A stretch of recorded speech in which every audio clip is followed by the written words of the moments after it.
Hello everyone, welcome to only IAS. स्वागत है आपका इस वीडियो में जहां हम डिस्कस करेंगे एनवायरनमेंट की न्यूज़ पिछले महीने दिसंबर की। अब ये तस्वीरें क्या हैं? तो असल में इन तस्वीरों के माध्यम से हम कोशिश करेंगे कि एनवायरनमेंट को जितना ज़्यादा हो सके इंपॉर्टेंट चीज़ों को याद किया जा सके। अक्सर हम चीज़ें भूल जाते हैं, तो ये इमेजेस हमें उनको याद करने में मदद करेंगी। तो पहले जैसे हमने स्कीम्स में भी करके देखा है, तो चलिए एनवायरनमेंट को भी इसके थ्रू रिवाइज करने की कोशिश करते हैं। दिसंबर में कुछ इंपॉर्टेंट चीज़ें हुई। इन तस्वीरों से आपको क्या समझ आता है? ऐसा क्या हुआ होगा? एक शेर है, यहाँ लग रहा है किसी जंगल में किसी गांव में घूम रहा है, और यहाँ आपको दिख रहा है एक शेर जो कुछ सपना देख रहा है। असल में एक इमेज जो आप देख रहे हैं ये पूरे एनवायरनमेंट की मुख्य चीज़ों को दिसंबर की समराइज करती है। ये शहर आपको किस जगह की याद दिलाता है? जो बिल्डिंगें हैं ये असल में कहाँ है? तो दुबई में। ये शेर बेचारा दुबई में बैठा हुआ सोच रहा है कि यार मैं तो दुबई आया था और दुबई में मुझे उम्मीद थी कि कुछ ऐसे ऊंट मिलेंगे, कुछ ऐसे गाँव मिलेंगे, लेकिन ना ये ऊंट है ना ये गाँव है। तो ये क्या बात हो गई? तो दिसंबर में ऐसा दुबई में क्या हुआ था? तो दिसंबर में दुबई में हुआ था COP28, यानी UNFCCC की मीटिंग 28 COP28 दुबई में हुई थी इस साल। और दुबई में जहां पर रेगिस्तान है आमतौर पे, वहां पर क्या मिलते हैं? और ऊंट। और इसी साल 2024 को डिक्लेयर किया गया था द ईयर ऑफ कैमेलिड्स। क्या कहानी है जानते हैं इस वीडियो में। कैमेलिड्स क्या होते हैं, कैमेलिड्स की वजह से क्यों दुनिया बदल सकती है, और क्या रोल है अभी इसको इस ईयर 2024 को कैमेलिड्स का साल डिक्लेयर करने के पीछे वजह है। ये सब जानेंगे इस वीडियो में, तो बने रहिए हमारे साथ। अब एक एक करके चीज़ों पर आते हैं। ये शेर बेचारा अपने नेचुरल एनवायरनमेंट में घूम रहा है। ये ऐसे घूम रहा है, सेफ है, क्यों? कुछ इसके लिए प्रावधान होंगे सरकार की तरफ से। क्या प्रावधान है? तो by the end of this video आपको पता लग जाएगा कि इन इमेजेस में जो भी चीज़ें हैं, चाहे दुबई वहाँ COP28 में क्या हुआ, चाहे कैमेलिड्स वो किस तरह के होते हैं, ये दो हम वाले ऊंट क्या होते हैं, क्यों इनको डिक्लेयर किया गया अगला साल इनके लिए इंपॉर्टेंट, और टाइगर कंजर्वेशन के लिए क्यों दुनिया भर में और भारत में जोर लगाया जा रहा है, कैसे दो कुछ जगह हैं वो न्यूज़ में रही हैं, ये सब समझेंगे इस वीडियो में। सबसे पहले इस टाइगर को देखो आप। टाइगर यहाँ आराम से घूम रहा है। इसको घूमने के लिए ऐसी जगह चाहिए जहाँ ये आराम से घूम पाए, और वो जगह होती है टाइगर रिजर्व। टाइगर रिजर्व कौन डिक्लेयर करता है? पहला सवाल मुझसे मेरा आपसे ये है। दूसरा, टाइगर रिजर्व जो ऑर्गेनाइजेशन या जो गवर्नमेंट एजेंसी डिक्लेयर करती है, उसके बाद टाइगर रिजर्व में एक कोर एरिया होता है और एक बफर एरिया होता है। दोनों में क्या डिफरेंस होता है आपको मालूम है? और अभी न्योरा नेशनल वैली पार्क कहां पर है? ये न्योरा वैली कहां पर है, कोई आइडिया? वहां पर कुछ चीजें ऐसी हुई जिसको लेकर कहा जा रहा है कि शायद अभी वहां हमें टाइगर रिजर्व बनाने की जरूरत है।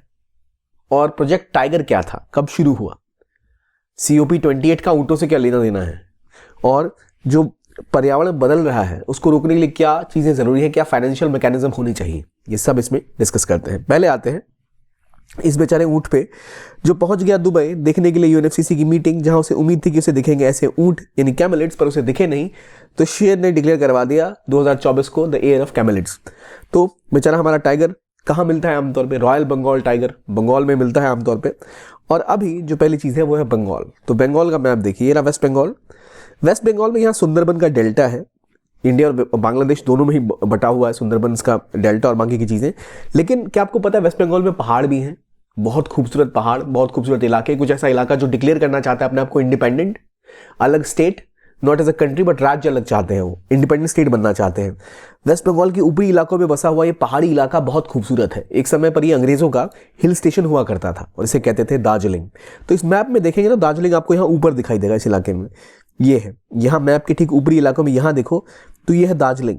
दार्जिलिंग डिस्ट्रिक्ट जो वेस्ट बंगाल का पार्ट है, और ये पूरा पहाड़ी इलाका है। और ये लगता कहाँ से है? सिक्किम, नेपाल और भूटान के आसपास है। यहाँ आमतौर पे नेपाली ही बोली जाती है। ये मैं आपको एक्सप्लेन इसलिए कर रहा हूँ ताकि पहले आप ज्योग्राफी समझें, तो उससे आपको समझने में आसानी होगी मैं क्या बोलना चाह रहा हूँ। दार्जिलिंग के पास बसा हुआ ये डिस्ट्रिक्ट।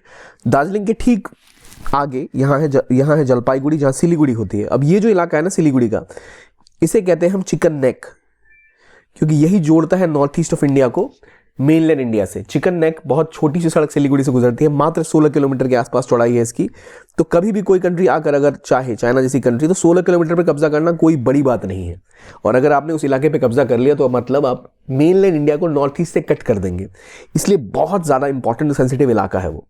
लेकिन इसके आसपास क्योंकि पर्यावरण और जलवायु ऐसी है कि वहाँ बहुत सारे आपको ग्रीनरी और एनिमल्स देखने को मिलते हैं। उनमें से एक इंपॉर्टेंट लोकेशन है न्योरा वैली नेशनल पार्क। तो आपके लिए हमारे पास रिगरस प्रीलिम्स का प्रोग्राम भी है 2024 के लिए, अगेन इंग्लिश या हिंदी दोनों भाषाओं में, जहां आप डेली 40 क्वेश्चंस जीएस के करते हो। इसका मतलब जब तक कोर्स खत्म होगा तो आप 3500 जीएस के क्वेश्चंस प्रैक्टिस कर चुके होंगे। और प्रैक्टिस मेक्स वन परफेक्ट, यानी ये टेस्ट लगाने के बाद, ये क्वेश्चन ट्राई करने के बाद आपकी प्रिपरेशन स्ट्रांग हो चुकी होगी। 2000 से भी ज्यादा सीसेट के questions, daily all India rank, GS paper का डेली 1 घंटे का डिस्कशन, कंप्लीट सीसेट का मॉड्यूल और special test on survey, budget and schemes. क्यों? सर्वे और बजट बहुत रेलेवेंट होता है, अक्सर उनसे क्वेश्चन आते हैं, हम उससे छूट जाता है हमसे वो, क्योंकि वो साल के ऐसे टाइम पे आता है जब हम कहीं और प्रिपरेशन में बिजी होते हैं।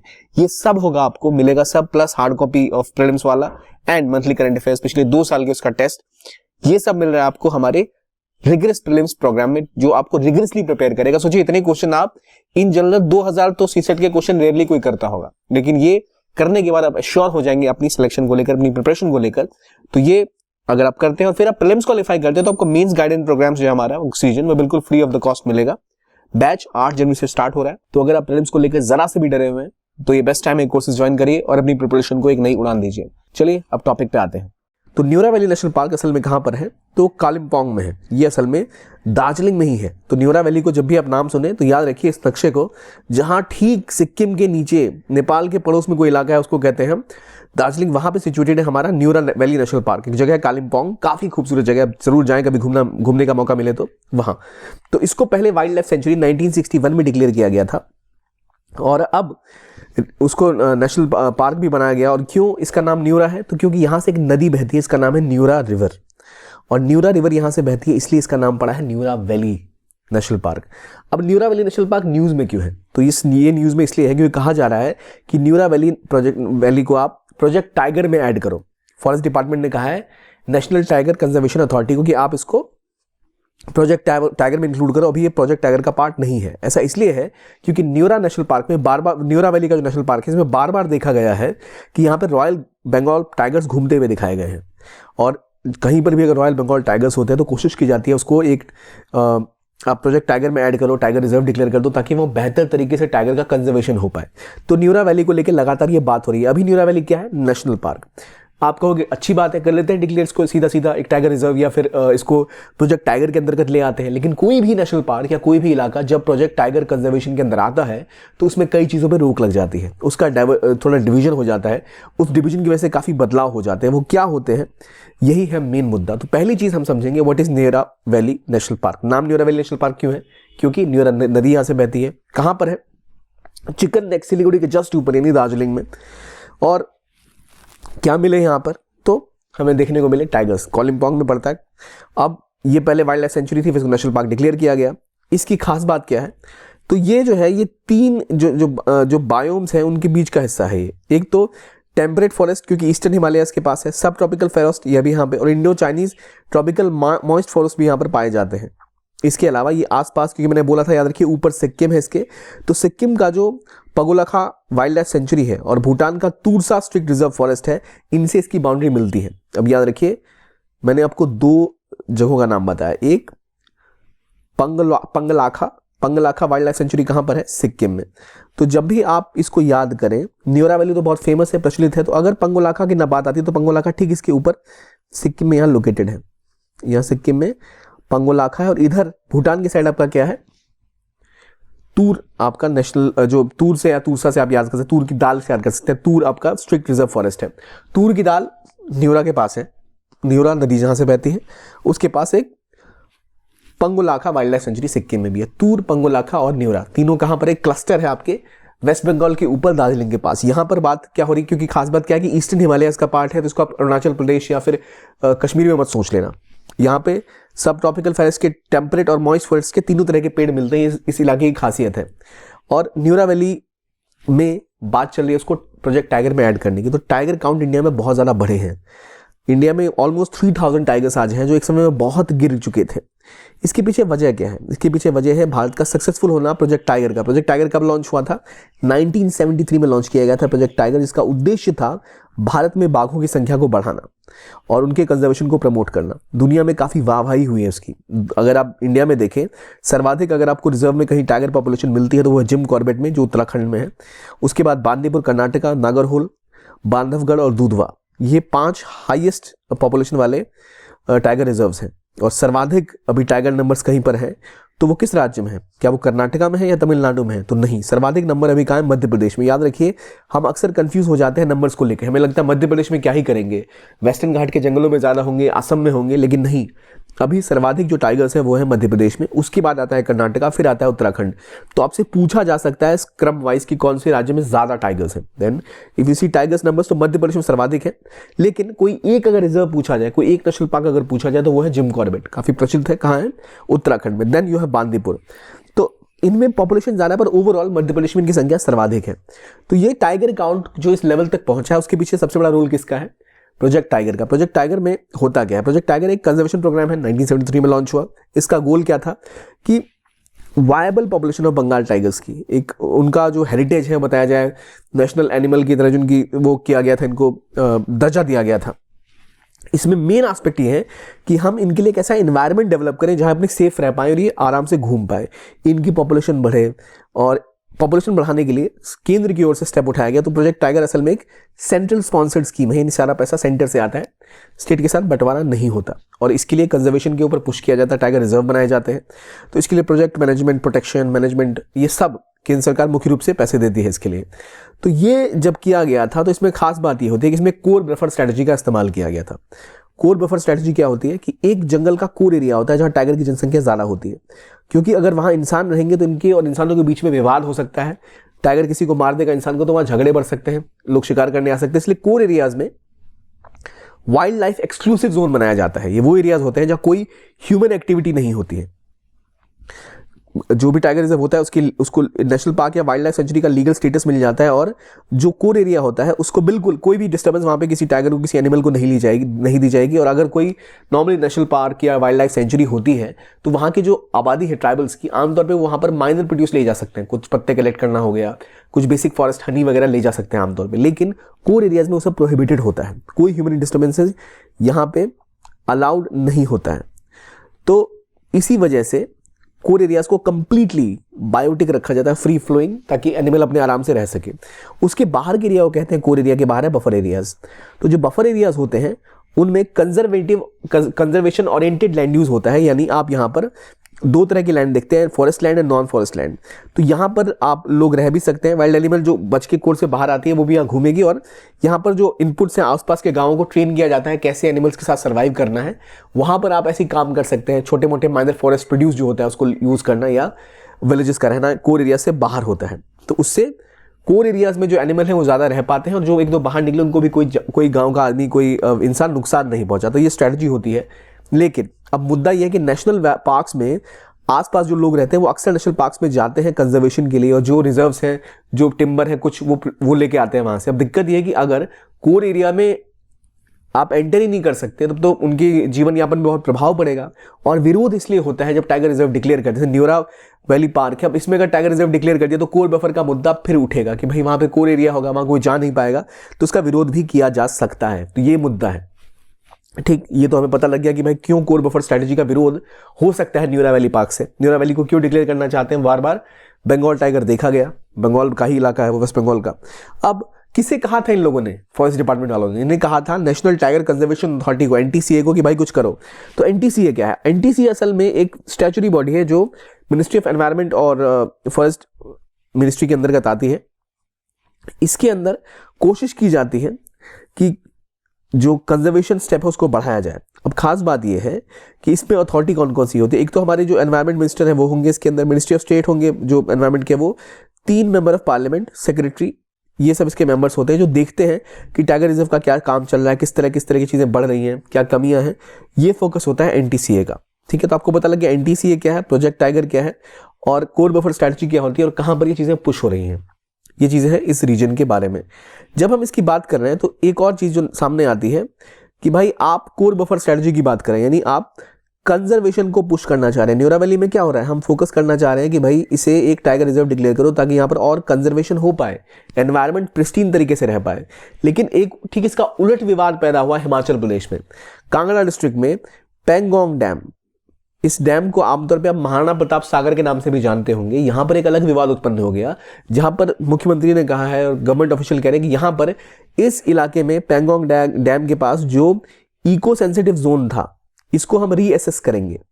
जो इको सेंसिटिव जोन होता है वहाँ पर भी आप ज़्यादा कुछ प्रोड्यूस नहीं कर सकते, कुछ ऐसा कंस्ट्रक्शन नहीं कर सकते, क्योंकि वहाँ पर इकोलॉजिकल सेंसिटिविटीज़ को ध्यान में रखा जाता है। कहीं वेटलैंड हो गया, कोई जंगल हो गए, जानवर रहते हैं। लेकिन अब बात ये आ रही है कि पेंगोंग डैम के आसपास कहा जा रहा है कि हम इसका इको सेंसिटिव जोन हटाने की कोशिश करेंगे, क्योंकि यहाँ पर जो फार्मिंग करनी पड़ेगी और लोगों को बड़ी दिक्कत आ रही है, लोकल रेजिडेंट को, और हम इस इलाके को डेवलप करना चाहते हैं एज अ टूरिस्ट हब। तो कांगड़ा डिस्ट्रिक्ट को टूरिस्ट हब डिक्लेयर करने के लिए उनका ऐसा मानना है वहाँ के एडमिनिस्ट्रेशन का कि जो ये इलाका है इसमें हम जो कंजर्वेशन है उसको थोड़ा कम करेंगे और नॉर्मल इस तरीके से इसको बढ़ाना चाहेंगे। यहाँ पर हालांकि बहुत सारा फ्लोरा एंड फौना है। जो महाराणा प्रताप सागर यानी पोंग डैम है, पोंग डैम असल में मैनमेड रिजर्वेयर है, 1975 में बनाया गया था। किस रिवर के ऊपर यहाँ पर बहती है, कौन सी रिवर है यहाँ पर, तो 20 रिवर के ऊपर इसको बनाया गया है। बहुत ही प्रचलित डैम है। इस रिजर्वेयर को 2002 में रामसार साइट डिक्लेयर किया गया। यहाँ पर एक वल्चर कैफे भी है जहाँ पर खास तौर पे जो जानवरों के अवशेष होते हैं वो डाले जाते हैं ताकि वल्चर को खा के जीवित रह सके। वल्चर्स की पॉपुलेशन गिरती ही जा रही है इंडिया भर में, दुनिया भर में, हमें पता ही है। डेक्लोफेनाक नाम सुना है आपने? और ऐसे कई ऐसी चीज़ों को जो जानवरों को खिलाया जाता था प्रोडक्टिविटी बढ़ाने के लिए या फिर प्रोडक्शन बढ़ाने के लिए दूध का, उन्हें खाकर वल्चर्स मरने लगते थे। तो वल्चर्स की पॉपुलेशन क्रैश कर गई इंडिया में। तो उनमें से एक वल्चर्स को बढ़ाने के लिए एक कैफे खोला गया था, वल्चर कैफे, यानी जैसे कैफे में कॉफी पीते हैं, यहाँ इनको अवशेष मिलते थे कैरेकस। वो कहाँ था? पोंग लेक, कहाँ पर? इसी रीजन में। अब दिक्कत क्या है? इको सेंसिटिव जोन वाली। तो देखिए जो प्रोटेक्टेड एरियाज होते हैं, नेशनल पार्क या वाइल्ड लाइफ सेंचुरी, वहाँ पर मिनिस्ट्री ऑफ एनवायरमेंट जो है वो इको सेंसिटिव जोन डिक्लेयर करती है under the environmental protection act of 1986। अब क्या है भाई इको सेंसिटिव जोन? अब देखिए हमने बात की थी कोर बफर एरिया की। कोर बफर एरिया कहां पर है? टाइगर कंजर्वेशन में, यानी आप वहां पर ह्यूमन एक्टिविटीज को बंद कर देते हैं। लेकिन जो इको सेंसिटिव जोन है ये वो इलाके हैं, लेट्स से कहीं पर वेटलैंड है, कहीं पर डैम है, कहीं पे जंगल है, कहीं पे बहुत प्रिस्टीन एनवायरमेंट है, उसको प्रोटेक्ट करने के लिए कहा जाता है कि ये इलाका और इसके आसपास के इलाके में हम क्या करेंगे? इको सेंसिटिव जोन बनाएंगे। यानी इसके आसपास आप इंडस्ट्री नहीं लगा सकते, कॉमर्शियल लकड़ी का इस्तेमाल नहीं कर सकते, माइनिंग नहीं कर सकते, टूरिज्म को बढ़ावा नहीं दे सकते एक पॉइंट के बाद, और डेंजरस सब्सटेंस का प्रोडक्शन नहीं कर सकते, सॉलिड वेस्ट डिस्पोज नहीं कर सकते, कोई ऐसी एक्टिविटी नहीं कर सकते जिससे पॉल्यूशन फैले। और ये 10 किलोमीटर तक प्रोटेक्टेड एरिया के आसपास बढ़ सकता है। तो इसलिए इको सेंसिटिव जोन डिक्लेयर करने की नियमावली ये है। कौन डिक्लेयर करता है बता दिया आपको मैंने।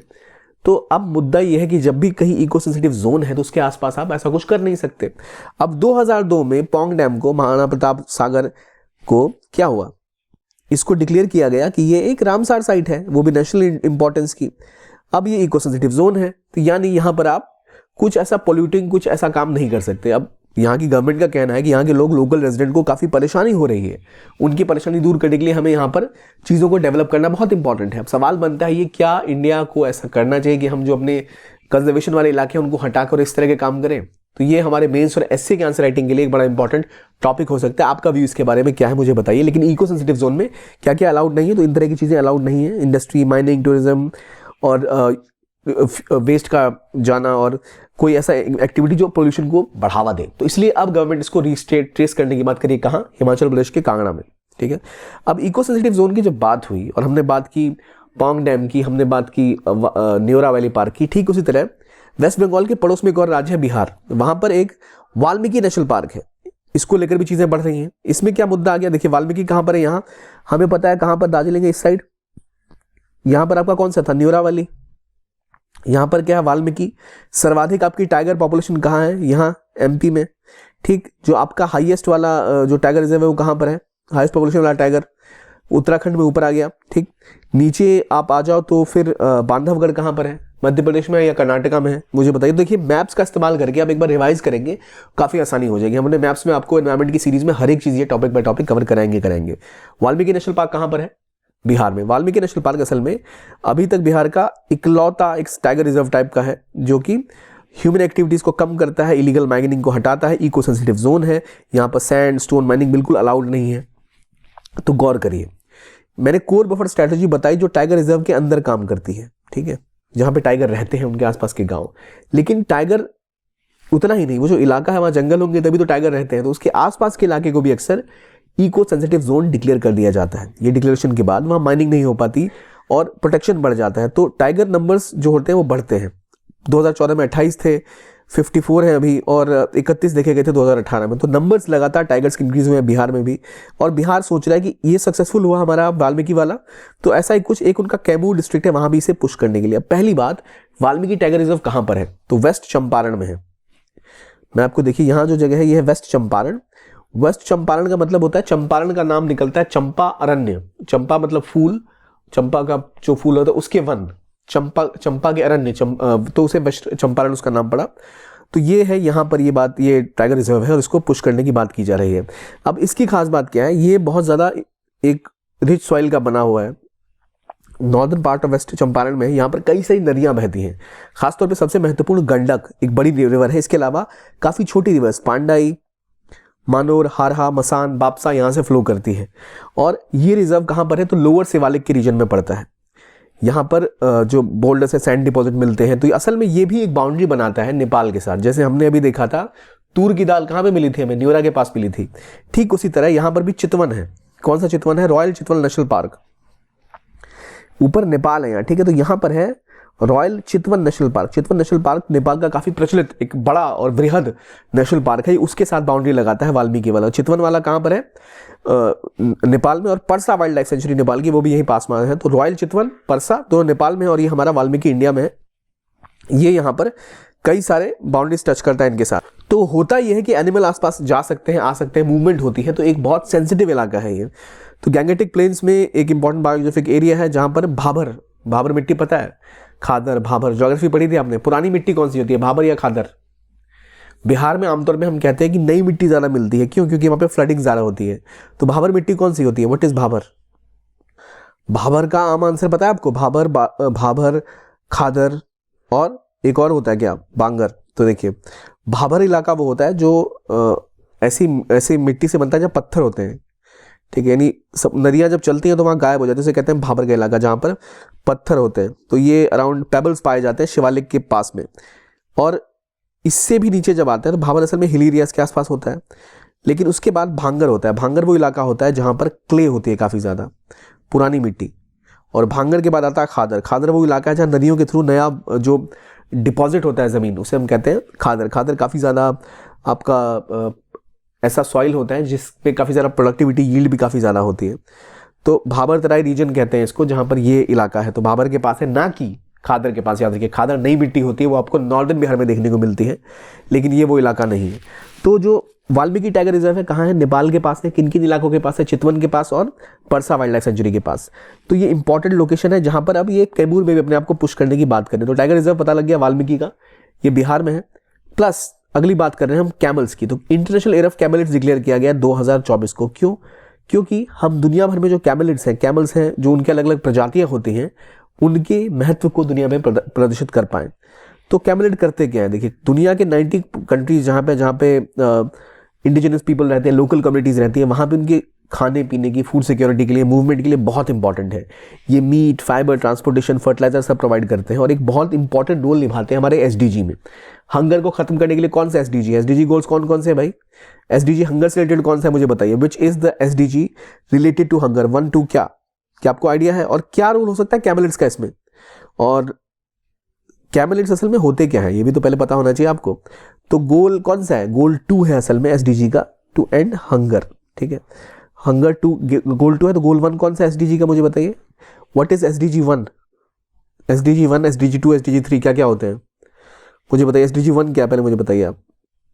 बहुत रेलेवेंट है आपके लिए, आपको एसडीजीज याद होने बहुत आवश्यक है। देखिए रिवाइज करने का तरीका यही होता है कि आप एक चीज़ पढ़ रहे हैं, आपको दूसरा याद होना चाहिए। देखिए पहला तो सिंपल है, नो पॉवर्टी। दूसरा नो हंगर, ठीक है, हंगर। और तीसरा क्या है? Good health. चौथा एजुकेशन। पांचवा जेंडर इक्वालिटी। छठा क्लीन वाटर सैनिटेशन। ऐसे करके आपके ये 17 गोल्स हैं जो आप याद कर सकते हैं। तो फूड की जो प्रॉब्लम है उसको सॉल्व करने में काम बहुत महत्वपूर्ण रूप से कैमलिड्स करते हैं। तो कैमलिड्स के असल में पेट में 3 तरह के चैम्बर होते हैं जो अलग अलग ग्रुप में रहते हैं या ग्रुप में रहना पसंद करते हैं। 40 साल तक ये जी पाते हैं। तो कैमलिड असल में एक मैमल होता है जिनमें इवन टो इवन होता है। अलग अलग तरह के इनमें जो ये हम्प देखते हैं अलग अलग तरह के होते हैं, इसलिए इन्हें कैमलिड्स कहते हैं। तो जैसे कैमल्स हो गए, लामाज हो गए, अल्पाकाज हो गए, विकुनास हो गए, गुआनकोस हो गए। तो इसमें अलग अलग होते हैं। जैसे हमें आमतौर पे जो कैमल पता है उसे कहते हैं अरेबियन कैमल, ये आपको एक हम्प दिखती है अरेबियन कैमल की, लेकिन और भी होते हैं बैक्टीरियन कैमल जिनके 2 हम्प होते हैं। फिर लामाज इस तरह से दिखते हैं, एल्पाका इस तरह से दिखते हैं, विकुना इस तरह से दिखते हैं, गुआनाको इस तरह के दिखते हैं। ये सब क्या है, ये सब कैमलिड फैमिली के पार्ट हैं। तो अलग अलग इलाकों में अलग अलग प्रकार के कैमलिड या कैमल के वेरिएंट कह सकते हैं हम रहते हैं। तो ये उनको डेडिकेट किया गया है साल, और ये डेडिकेशन इनकी इंपॉर्टेंस को दिखाने के लिए। तो अगर आपसे कोई पूछे what is alpaca, what is vicuna, तो यू शुड नो, बिकॉज बहुत रेलेवेंट टॉपिक है ये विकुना और ये सब क्या है, ये आपको याद रखना जरूरी है, क्योंकि इंटरनेशनल ईयर है भाई। 2023 क्या था, किसने डिक्लेयर किया? मिलेट्स का कोई साल था? यूनाइटेड नेशन ने डिक्लेयर किया भाई इस साल इसको इंटरनेशनल ऑफ कैमलिड्स। 2023 क्या था, मिलेट्स का साल किसने डिक्लेयर किया था? यूएन ने डिक्लेयर किया था या किसी और ने डिक्लेयर किया था इसको? और ग्रैमी के लिए भी नॉमिनेट हो गया था भाई, हमारे प्राइम मिनिस्टर की भी एक वोकल्स यूज की थी उस गाने में। तो ये अगला साल है, ये जो हमारा अभी वर्तमान साल है ये कैमलिड के ऊपर है। कैमलिड्स के अलग अलग वेरिएंट्स हम समझ गए। अब ये हो गई कैमलिड्स की बात। कैमलिड्स के बाद आती है कैमलिड होते क्या है, किस तरह इनका इस्तेमाल होता है। तो खाने के लिए इनके मीट का इस्तेमाल होता है, फिर ये अक्सर इनका वूल यूज़ किया जाता है अलग अलग प्रजातियों का, मिल्क ट्रांसपोर्टेशन में काम आते हैं। हम्प्ड, डबल हम्प्ड और विदाउट द हम्प, 3 तरह के कैमलिड्स होते हैं, 3 तरह के कैमल हम कहते होते हैं। जो बिना हम्प होते हैं उन्हें हम लामा, गुआनाको, अल्पाका कहते हैं। जो डबल हम्प होते हैं उन्हें बैक्टीरियन कैमल कहते हैं, और जो हम्प्ड होते हैं उन्हें अरेबियन या फिर डॉर्मोडरी कहते हैं। ठीक है, जो लामाज होते हैं उनमें से जो लामास है केवल साउथ अमेरिका में पाए जाते हैं, लामा, गुआनाको, अल्पाका, विकुना, और वो साउथ अमेरिका में ही मिलते हैं। तो ये चीज़ें याद रखिएगा, बहुत रेलेवेंट है आने वाले साल के लिए, क्योंकि शुरुआत है अभी साल की, तो हमें ये पता होना ही चाहिए। ये टॉपिक जो हमने समझ लिया कि भाई अब हमें पता लगा वो टाइगर सपने में कैमल को क्यों देख रहा था, दुबई पहुंचा, उम्मीद थी कैमल मिलेगा, इंटरनेशनल ईयर ऑफ कैमल है, लेकिन यह इंसान तो किसी और चीज़ को लेकर चिंतित है, क्लाइमेट चेंज को लेकर। क्यों? क्योंकि भाई हो रहा है ट्रॉपिकलाइजेशन। क्या होता है ट्रॉपिकलाइजेशन? देखिए, दुनिया में क्लाइमेट बदल रहा है, और अब एक ऐसा फिनोमेना हो गया है जहां पर जो ट्रॉपिकल्स और सब ट्रॉपिकल एनिमल्स हैं वो टेम्परेट रीजन में पहुंच रहे हैं, और इसकी वजह से एक बदलाव हो रहा है। और ये बदलाव, ये जो मास मूवमेंट है, यानी समुद्र के अंदर जो इलाके हैं, अगर हम ग्लोबली हम देखें तो ये ट्रॉपिक्स का इलाका है, ये ऊपर वाला टेम्परेट रीजन। जो जानवर यहाँ रहते थे मेरीन लाइफ में, वो सारे भाग के उधर की तरफ जा रहे हैं। तो यहाँ आसपास न मछलियाँ मिलेंगी, और यहाँ की लाइफ बिल्कुल तबाह हो जाएगी, जो इकोसिस्टम में बिगड़ जाएगा। और जो इनका माइग्रेशन हो रहा है, ये इकोसिस्टम और बायोडाइवर्सिटी को बहुत बड़ा नुकसान पहुंचा सकता है, ग्लोबल इकोनॉमी को दूषित कर सकता है, प्रदूषित और दूषित कर सकता है। क्योंकि ये जो मछलियाँ मान लो सारी ट्रॉपिक से निकल के टेम्परेट की तरफ जाने लग गई, तो होगा क्या? एक तो यहाँ ट्रॉपिक्स में मछलियाँ नहीं मिलेंगी, प्लस यहाँ पर जो वो शिफ्ट करेंगी जो मरीन लाइफ टेम्परेट रीजन में, तो वो उनकी आदि भी नहीं है, तो उनकी भी मौत वहाँ हो सकती है। और टेम्परेट रीजन में अधिक मात्रा में जब मरीन लाइफ घुस जाएगी, तो वहाँ पे पानी में उतनी मात्रा में ऑक्सीजन भी शायद ना हो, या और भी कोई दुष्प्रभाव हो सकते हैं, कोई इन्वेजिव स्पीसीज एंटर कर सकती है। तो ये चक्कर में हमें ध्यान रखना चाहिए कि ट्रॉपिकलाइजेशन क्या है और क्यों इसे रोकना बहुत ज़्यादा ज़रूरी है। जो मरीन लाइफ है ट्रॉपिक से बढ़ के टेम्परेट रीजन की तरफ जा रही है। जैसे हमारा वो शेर उठ के जंगल से दुबई पहुंच गया था, तो ये हो रहा है क्यों? शेर को लगी गर्मी तो वो चला गया एसी का मजा लेने इन दुबई। तो ऐसी चीज़ें यहाँ भी होती दिख रही हैं। देन जब वो दुबई पहुंचे तो COP चल रही थी। COP क्या होती है? Conference of parties. देखिए, कई लोगों ने एक एग्रीमेंट साइन किया था क्लाइमेट चेंज से लड़ने के लिए, ठीक है, कन्वेंशन, और इसकी पार्टीज थी। इन सब की पार्टी साल भर में कहीं ना कहीं मिलती है। तो 2023 में ये सब मिले थे दुबई में। 2028 क्लाइमेट समिट हुई थी, जहां $30 बिलियन का एक क्लाइमेट फंड दुबई ने डिक्लेयर किया था कि भाई क्लाइमेट चेंज से लड़ेंगे। इसको देख के टाइगर बहुत खुश हुआ था, इसलिए दुबई पहुंचा था। इस फंड का नाम क्या था? अल्टेरा। अल्टेरा मतलब अल्टरनेट होता है ना, एक कोई और तरीका, तो उससे ही ये मिलता जुलता नाम है अल्टेरा। अल्टेरा का उद्देश्य था या उद्देश्य है 250 बिलियन इन्वेस्टमेंट जमा करना इस दशक के अंत तक, जिसमें से 25 बिलियन यूज होंगे क्लाइमेट चेंज स्ट्रेटजीज के लिए और 5 बिलियन दिए जाएंगे ग्लोबल साउथ की कंट्रीज में इंसेंटिव्स बढ़ाने के लिए। अब ग्लोबल साउथ की कंट्रीज कौन कौन सी होती हैं? वो कंट्रीज जो भी डेवलपिंग फेज में है और उनमें पुश करने की जरूरत है, उनमें और ग्रोथ और डेवलपमेंट की जरूरत है। तो अगर आप वर्ल्ड मैप पे एक देखो, अगर आप वर्ल्ड मैप पे एक इस तरह का, मान लें हम तत्काल ऐसा बना देते हैं, ये अफ्रीका हो गया, यहाँ अमेरिका हो गया। अगर आप यहाँ पर लाइन खींचो ना, तो ऊपर जो नॉर्थ की कंट्रीज हैं वो ज़्यादा आपको दिखाई देंगी बेहतर डेवलप्ड, और साउथ की कंट्रीज थोड़ा सफ़र करती दिखाई देंगी। तो उसे ग्लोबल साउथ, जो असल में हालांकि एक्यूरेट टर्म नहीं है, लेकिन ग्लोबल साउथ की कंट्रीज को इंसेंटिवाइज करना, वहाँ पर और इन्वेस्टमेंट करें, प्राइवेट कंपनियाँ क्लीन एनर्जी की तरफ पुश करें, तब जाकर बेहतरी होगी दुनिया में। ये बोला गया COP 28 में। देखिए, COP 28 पे ऑलरेडी हम एक वीडियो बना चुके हैं, डिटेल डिस्कशन। मैं कोशिश करूँगा कि एक और वीडियो, जहाँ हम जितनी, अगर आपको चाहिए कमेंट में बताइए कि जितने भी इश्यूज आए हैं COPs की क्या COP होती है, क्या होता है क्योटो प्रोटोकॉल, क्या मुद्दे हैं, सब डिस्कस कर लेंगे। इस वीडियो में हमने बस इतना बताया अल्टेरा फंड, क्योंकि वो मीटिंग नवंबर में भी हुई थी, वो वहाँ करंट अफेयर्स में अपडेट हुआ था। तो फंड क्या करेगा, मार्केट को क्लाइमेट इन्वेस्टमेंट की तरफ ले जाएगा ताकि प्राइवेट सेक्टर इन्वॉल्व हो और क्लाइमेट चेंज से लड़ सके। तो ये उद्देश्य है इस फंड का, और ये कहाँ डिक्लेयर हुआ, दुबई में। अब जैसे वो मैंने न्यूज़ बताया आपको, marine life rising sea temperature की तरफ से बदल रही है, वो सारे के सारे अब टॉपिक से निकल के कहाँ जा रहे हैं, टेम्परेट रीजन में। टेम्परेट रीजन में जाएंगे तो उस रीजन का ट्रॉपिकलाइजेशन हो जाएगा। तो ये एक कंपटीशन होगा, जो टेम्परेट रीजन है वहाँ पे अलग अलग जीवों के बीच में, और कंपटीशन की वजह से कई जीव जो वहाँ के मारे जा सकते हैं। तो इसलिए इसे रोकना बहुत ज़्यादा ज़रूरी है। उसी को रोकने का स्टेप क्या है, हमें ट्रॉपिक्स का टेम्परेचर जो है वो जितना है उतना रखना है। कैसे रख पाएंगे, क्लाइमेट चेंज से लड़ना पड़ेगा। क्लाइमेट चेंज से कैसे लड़ेंगे, जब हम इंटरनेशनली जो हमारा 1.5 डिग्री सेल्सियस से कम ग्लोबल टेम्परेचर बढ़ना चाहिए, इसकी प्लेज को पूरा करेंगे। इसकी प्लेज को पूरा करने के लिए हमें हर साल COP जो होता है, वहाँ जो देशों ने कस्में खाई हैं, वादे किए हैं, उसको वो पूरा करें, तभी ऐसा कुछ हो पाएगा। यही उद्देश्य है इन चीज़ों का, और यही है COP 28 में भी बोला गया दुबई में। तो ये अल्टेरा एक स्टेप है उसी की दिशा में। तो यानी जो हम बातें कर रहे हैं वो सब आपस में सारी की सारी एनवायरनमेंट की जुड़ी हुई हैं। अल्टेरा मतलब अल्टरनेटिव ट्रांसफॉर्मेशन वेरिएशन, ये 4 जगह पे काम करेगी। Energy transition, industrial decarbonisation, sustainable living, climate technology, top of form. तो इन सब के ऊपर काम किया जाएगा इन अल्टेरा। यानी कोशिश की जाएगी कि शेर अपनी जगह रहे, ऊंट अपनी जगह रहे, इंसान अपनी जगह रहे। और इसी को ध्यान में रखते हुए भारत ने एक और चीज़ लॉन्च करी थी, ब्रिक यानी बायोटेक्नोलॉजी रिसर्च इनोवेशन काउंसिल ने एक नई चीज़ इंश्योर करी, बायो इकोनॉमिक ग्रोथ की बात की। बायो इकोनॉमिक ग्रोथ क्या होती है भाई, और कैसे भारत के लिए बायो विजन बनेगा इसके थ्रू। तो असल में बायो विजन ये है कि पास्ट डिकेड के मुकाबले इंडिया बायोटेक में काफ़ी आगे निकल रही है, और इंडिया लगातार कोशिश कर रही है कि इसमें और पुश किया जाए। तो जो बॉडी बनाई गई वो है ब्रिक, उसको आप ब्रिक्स के साथ कंफ्यूज मत करिए। जो इंटरनेशनल बॉडी है ये असल में biotechnology research and innovation council है, जो काम करेगी भारत को बायोटेक के क्षेत्र में और आगे ले जाने की। और इससे होगा क्या, बायोटेक का काम क्या है, वो आपको फूड में, मेडिसिन में, एनर्जी में, हर तरफ आगे लेके जा सकती है, जहाँ पे इनोवेशन पे आपको फोकस करना चाहिए। तो इसको पुश करने के लिए नोडल एजेंसी कौन होगी, डिपार्टमेंट ऑफ बायोटेक्नोलॉजी, DBT। ये होती है ministry of science and technology के अंतर्गत। तो ये बायोटेक की प्रमोशन पे काम करेगी, देश में बायोटेक्नोलॉजी को और बढ़ावा दिया जाए, उसमें और इनोवेटिव चीज़ें लाई जाए, तब जाकर हम और बड़ा पावर हाउस बायोटेक्नोलॉजी में बन सकते हैं। अभी मान लीजिए एग्जाम्पल के तौर पे ऑलरेडी जो वैक्सीन का काम हुआ इंडिया में बहुत बड़े लेवल पे हुआ। क्यों, इंडिया में बायोटेक्नोलॉजी बहुत ज़्यादा डेवलप्ड है, बहुत तेजी से बढ़ता हुआ फील्ड है। तो ये समझना जरूरी है। तो what is bio vision for Bharat, तो it is not biology vision, it is biotech vision for Bharat, जहां एक बायोटेक पावर की तरह इंडिया बन के उभरेगा दुनिया भर में, जहां हम ये सब समझेंगे कैसे हम देश को आगे लेके जाएं। ये होगी बायो विजन की बात। अब आते हैं दोबारा उस तस्वीर पे। ये हमारा शेर असल में कहाँ से आया है, ये बंगाल टाइगर था, और बेचारा बंगाल टाइगर कहाँ मिलता है, वेस्ट बंगाल में। तो वाल्मीकि टाइगर रिजर्व कहाँ है, बिहार में। इसके पास कौन कौन से हैं, Chitwan royal national park plus Parsa wildlife sanctuary. ठीक है, कहाँ चितवन और परसा कहाँ पर है, नेपाल में है। वाल्मीकि कहाँ पर है, वेस्ट चंपारण में है। किस रीजन में है, कौन सी मिट्टी मिलती है, क्या मुद्दा है। दूसरा, बिहार कहाँ बनाने के ऊपर बात कर रहा है, हम समझ गए। फिर कैमल और कैमलेट्स में क्या अंतर होते हैं, कौन से कैमलेट केवल साउथ अमेरिका में मिलते हैं, जो बिना हम्प के कैमल्स होते हैं उन्हें हम क्या कहते हैं, लामास कहते हैं या कुछ और कहते हैं। कितनी तरह की प्रजातियां हैं ये पता चल गई आपको। दुबई में क्या हुआ पता लगा, इससे पहले ये शर्म अल शेख इजिप्ट में हुआ थी, COP 27 दुबई में हुआ। अल्टेरा फंड की बात की गई। अल्टेरा फंड क्यों किया गया कि भाई शेर अपनी जगह पर है, ऊंट अपनी जगह पर है, और शेर का अपना घर कहाँ है, रॉयल बंगाल टाइगर है। तो बंगाल में न्यूरा वैली पार्क था। न्यूरा वैली पार्क कहाँ पर था, तो असल में दार्जिलिंग में, यानी कोलिम्पोंग दार्जिलिंग का पार्ट है वहाँ।